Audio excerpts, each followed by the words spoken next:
Hi everybody, thank you for joining me. I have 20 minutes, right? So let's jump right in to this great topic of multimodal for vision understanding. Okay, not for generative of content, but for vision understanding, which is a great capability that is, I think, not really, the industry doesn't understand it yet. So there's a huge potential,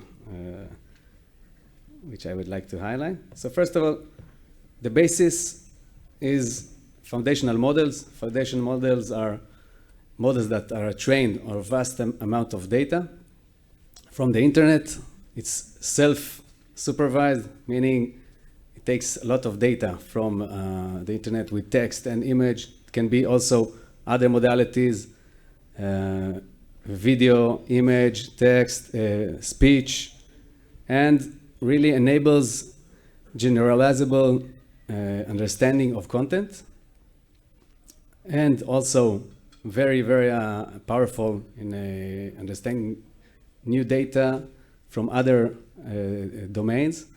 It's very great, but really we'll talk about the challenges with that. So when you use it for situational awareness and things that previously were very challenging for companies, there were complete companies that were built for situational awareness and features that today are enabled with multimodal AI. So tasks like video summarization, real-time asset tracking, customer assistant, content generation, which is very popular, detecting hazard situations, and robot and human interaction. Okay, so just an example of performance. Video summarization, a task which is, I think it's the holy grail of video analytics, right? This is what we want from videos. 3 hours in 84 seconds of video summarization, in which after that you can also ask questions about video. This is turning every VMS company, every company that has video, a large amount of video, into an analytics company. Okay, they don't need to integrate more third-party companies, and this is really a revolution. And but you know, this is very amazing features, but there are very amazing features, but you need to train, you need to fine-tune the models for the specific domain. Of course, sports is a nice example. So in this case, we are asking the model, out-of-the-box model, right? What is the type of shot? And it's saying, you know, this is a basketball shot. This is very lame answer. So we need to train this model to understand if it's a 2 or 3 type of shot, if it's a rebound, okay? And on the right, you can see an example of change detection, also the ground truth, and the prediction are totally different. So we want to train it, but how do we do it? So first of all, there's the domain of synthetic data. You can take synthetic data, generate synthetic data. It's self-labeled, right? It's already synthetic, but you need to do some diffusion to make it real. And also, you can use foundational models with real data to auto-labeling. And after that, once you have the data, of course, a human in the loop to understand and validate the data, you can customize it, and ideally, do not train everything from scratch. We are NVIDIA. Of course, we are happy if you're an LLM builder and you want to train everything from scratch, that's great. That's a lot of compute. But to be realistic, you know, you need to fine-tune the models and really, you know, do it very efficiently. So the alternative is training parts of the models. I'm sure that you heard about LoRa. This is a very fast way to train only parts of the model, 50 million instead of billions. And also in-context learning. In-context learning, where you need to give examples to the model. Okay, you give it an example, an image, and an answer, and you tell this model, this is the image, this is the answer. Now there is a new image. Please give me the new answer. Okay, so this is a very powerful method, but still not the best accuracy. So we support all these approaches with our tools, with Nemo, with Tau. We have SDKs from NVIDIA specifically for that. Another way to train a model efficiently is doing distillation. Take a very large model and distill it and use a smaller model. So we also support that approach. Of course, we saw that if the architecture is the same or similar, you have good results. If not, it might go and be less effective. Okay. One very powerful approach that we saw also with our models is activation-aware quantization. Instead of quantization-aware training, really relying on the activation rather than the weight size. Okay, not the weight size, but the activation itself turns out to be very efficient. Pruning, of course, is an old school mode, which is really hurting the accuracy usually. So several models that NVIDIA are accelerating. You know, we're taking the best models, and every day there's a new model. There's a new model all the time. So we really need to select the best models and make them fast and efficient. Okay, so that's what we're doing. We're taking NVIDIA V2. Okay, very strong model. NVClip, which is commercially can be used for commercial use also. Grounding Dino. Efficient VTSAM, Vila and Vita are the, I think, most interesting models here for vision understanding, vision asking questions about images, and Lita for temporal, for video understanding. I'll jump right to these models. So first of all, NVClip, yeah, we will announce it in April. Very strong performance, trained on much less data than trained on in OpenAI, and still reaches very high accuracy. You can see the VT-H 77.4 accuracy on ImageNet 1K. Okay, so this is a backbone, very strong backbone, and we accelerated it. It can run very fast on our GPUs. You can see it on the right, on the bottom right, the frame rates. So this backbone and NVIDIA can be used for any task, right? You want to do segmentation, you want to do classification. So we have the option to connect it and make it available for every task like that. But let me jump to the visual video understanding, okay? First of all, grounding Dino. Yeah, this is a very strong element that we use for auto labeling for our own purposes internally also. So let's take a look at an example of grounding Dino. Okay, when we train a grounding Dino, we're training only we're using LoRa, and we're using very simple approaches by freezing the backbone, the heavy backbones, and only training parts of it. Okay, so now you can see again. I'm sorry I didn't explain this. So the prompt here is player holding a basketball. Okay, on the left is before fine-tuning. After fine-tuning, you have the actual detection, efficient detection. Okay, and very stable detection. So what is Vila? Vila is a family of models introduced by NVIDIA, okay, where we take a vision transformer, projector.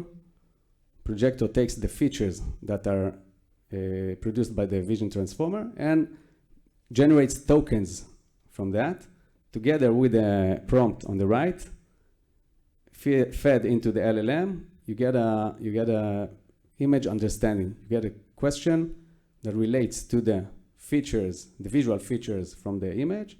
Then you get an answer for that, and it really exceeds the performance of Lava 1.5 accuracy, exceeds the accuracy. Here on the center you can see it, and on the right you can see the performance. Now the performance is really amazing. It's running on Jetson device, okay? Also on Jetson, also on A100 you can see, the 7 billion is 150 frames per second of image question and answering. Okay, now you can say that this is enough. I can use this to do some video understanding, but actually there is a need to do some pooling of the tokens to get real video understanding. So I'll show that just in a second. So first of all, a very good method that we saw for making the model more accurate is set of mark. Anybody know set of mark here? Okay, so it's pretty new. So this is really like a pre-process for the model. We run models. It can be also classical models, not grounding Dino, to mark the objects that we're interested in. In this case, it's a person. Okay, we want to ask a question about the person in this image, and not ask a question about, I don't know, the environment or the bushes here. We're interested in a person, so we run a detector and a segmentation, efficient with segmentation, and then we ask the question, and we ask, assuming that the people are 1 to 8, which person is in the most dangerous position here in this image. So the model answers that a person number 4 is closest to the fire. And for people who evaluated these kind of models, that the models tend to tell stories, right? It's a very nice image of there is some fire. It's very general. But when you do this kind of grounding before even approaching the model, you get much better answers, okay? So this approach is relevant also for image and also for video. So the next stage is really temporal. We want to get this great capability and be able to ask questions about videos and get the bits of videos, okay? So again, we use the vision encoder, linear projection to get the tokens, and then we do some temporal pooling, okay? Fast and slow, I think it's a known method to get also the slow variations and the fast actions, and also of course the prompt and the text tokens into the LLM, and then we can get the actual event. When did the throw happen? Please show me all the events where throw happened. And this is very powerful also for data gathering, for training classical models, right? If I have a lot of data and I want to annotate and label it for training classical models, I will need a lot of people to look into the models or use very primitive approaches of detection and classification, which they will not capture the actual event that I'm looking for. We'll have a lot of noise, okay? So this is an approach that is really powerful for also gathering data and also for production, again, for all the companies that have a lot of video and for robotics, of course, again. So how do we train it? How do we train this model? You need to do some preparation. The preparation is, first of all, dense captioning. So dense captioning meaning write the time of the event and what's happening in the event. Of course, this can be pretty exhaustive if you do it only human-based. You will need to do some automation here and use some models, maybe speech-based or text-based, and really generate that also in a semi-automated way. After that, generate questions and answers, okay? Based on the captions, based on the dense captions. For this cause, you can do it with a human or, the open models like ChatGPT can be great for that. You just give it the captions and it generates the questions and answers, which is, the element that we want eventually from the model, right? We want to ask questions and get answers. So we have these pairs of questions and answers. And after we do this preparation, we train the model. Again, we want to minimize the impact, the amount of compute that you need to invest in this task. So we freeze the backbone vision encoder, the vision transformer is being frozen. We only train the linear projection that brings the features to the right domain of the tokens, okay? After that, temporal pooling, it's deterministic. You can also, if you want to make it more complex, you can train that too. But we train only the LLM with LoRa. Eventually, it's instead of 13.3 billion parameters, we eventually just train 50 million parameters, okay, which is feasible, for time and compute. So what we learned in this approach that is that you need around 100 to 1,000 of videos of events, where the event is small part of the video. You don't want to give it a video that would the whole video is the event. Then it will not know how to find it, and that really when we train it on an 8 A100, we get this model in 16 hours, which is very, I think, feasible for any business cause. Okay, so or research. Of course, we have a new generation which is faster, called H100. So in this case, we saw the question before: what is the type of throw? It's a basketball throw. Now we know how to tell us that it's also a two-pointer from the corner. Amazing. Again, a few years ago, you need to create a startup, do research, heuristics on pose estimation. I don't know. It's like an open approach, and now it's much easier. So now I will run pretty fast. I have 3 minutes. Just a few points I think you should know. TensorRT LLM, we're just optimizing the best models. Huge speed up on LLMs. We have also in the GPU, we have the transformer engine, which makes it faster also for training and inference. So TensorRT LLM is the one that knows how to leverage that. Tau is the tool for training the models that you saw right now. Dino, Clip, NVDino, NVClip, and Liter and Villa. Okay. Tau is a tool that also has a REST API. It's very fast. You can do an automation, make it really automated, the training.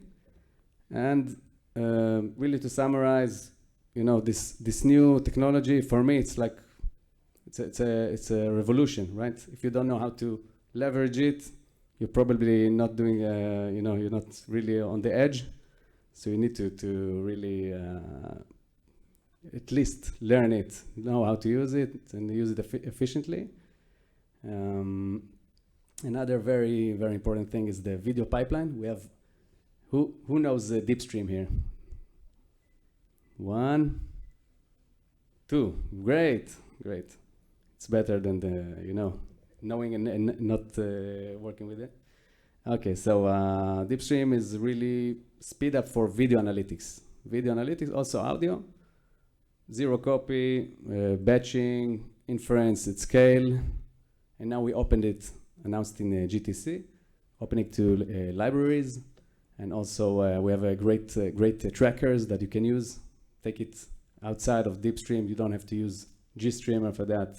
And really great features. Also on sensor fusion, pipe tuner to tune the parameters. You need the low latency. You need